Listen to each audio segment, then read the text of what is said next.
Hindi lang Tagaytay ang romantic getaway sa Etivac o Cavite. Sa Silang kasi, merong matatagpuang perlas na hitik sa mga bulaklak. At nakatutok doon live si Jamie Santos.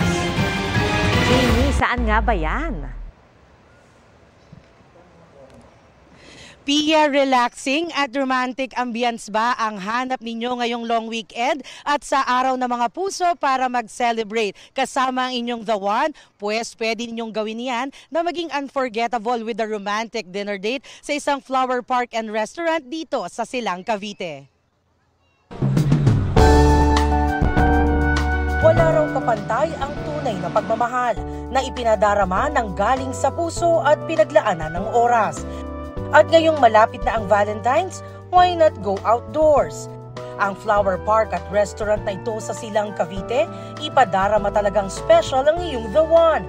Plus, tanggal stress at pagod pa ang paligid nitong 3-hectare flower park dahil sa naggagandahan at makukulay na bulaklak saan ka man tumingin. Ginawa ko yung park for 3 weeks after the pandemic. Every 2 months, nagpapalit tayo ng kulay ng bulaklak. So we have our own nursery production ng mga flowers. Kaya naman enjoy sa kakapicture ang marami. Pang-bonding din ng pamilya ang pag-iikot sa park. Ang pamilyang ito galing Pangasinan. Bukod sa mga bulaklak, may iba't ibang atraksyon din dito na patok sa mga bisita. Tulad ng Giant Peacock, ang bridge, Koi Pond at ang Kotseng Kuba. May nag-iikot ding mascot sa flower park. Na-amaze ako sa lugar, maganda pa, creative sila. Nakaka-refresh, nakaka-reset kapag stress ka sa trabaho.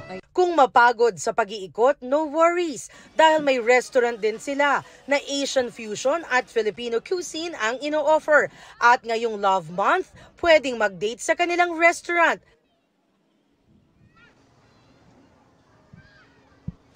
Pia, 100 pesos ang entrance fee dito nga sa Flower Park at libre yan sa kids na 3 feet below. 80 pesos naman ang entrance para sa mga seniors at sa mga kids 3 feet above. At yan ang latest mula dito sa Silang, Cavite. Balik sa iyo, Pia.